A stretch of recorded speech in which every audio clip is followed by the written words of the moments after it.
আপনারা অনেক সময় বলেন যে সময় পাই না, সময় পাই না। দেখেন আমরাও সময় পাই না, উদ্যোক্তাদের আসলে লাইফে তেমন একটা সময় থাকে না, আমার লাইফেও সময় থাকে না।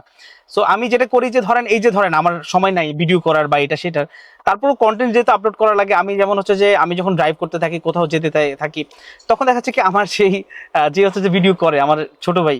সো ওরে আমি হচ্ছে যে সবসময় ফোন দিয়ে বলি যে আসো, তাই মানে ওর নিচতলায় থাকে। সো ওরে কখনো আসলে আমি আমার ভিডিও ম্যান মনে করি না। সো তারে আমি সবসময় বলি যে আসো, এখন হচ্ছে যে ভিডিও করবো আর কি। তো দেখা যাচ্ছে কি আমি কোনো জায়গায় যেতে যেতে বা হচ্ছে যে কোনো জায়গায় মানে কোনো একটা কাজে যেতে যেতে আমি তাকে নিয়ে যাই, সাথে সাথে হচ্ছে যে এই কন্টেন্ট বানাইতে থাকি।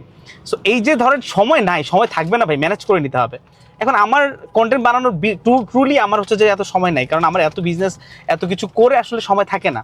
কিন্তু বেলা শেষে আসলে সময়টা বের করে নিতে হয়। আমি যেমন হচ্ছে বের করে নিলাম যে আচ্ছা ঠিক আছে, গাড়ি চালাইতে চালাইতে আমি কন্টেন্টগুলো বানাইতে পারি। সো আমি বানিয়ে নিচ্ছি। সো আপনার জায়গা থেকে আপনিও যখন হচ্ছে যে কোনো কাজের ব্যস্ততা থাকবে, তারপরেও আপনি এগুলোকে অজুহাত না দিয়ে ম্যানেজ করার ট্রাই করেন, যে মানে মাল্টিপল কাজ করার ট্রাই করেন। সো আমি আমার লাইফে যেমন হচ্ছে যে এখন ড্রাইভ করতেছি, plus at the same time video বানাচ্ছি। ইভেন আমি খুব ক্রিটিক্যাল রাস্তা দিয়ে চালাচ্ছি এখন। তো এইভাবে হচ্ছে যে সময় বের করে নিতে হবে আর কি।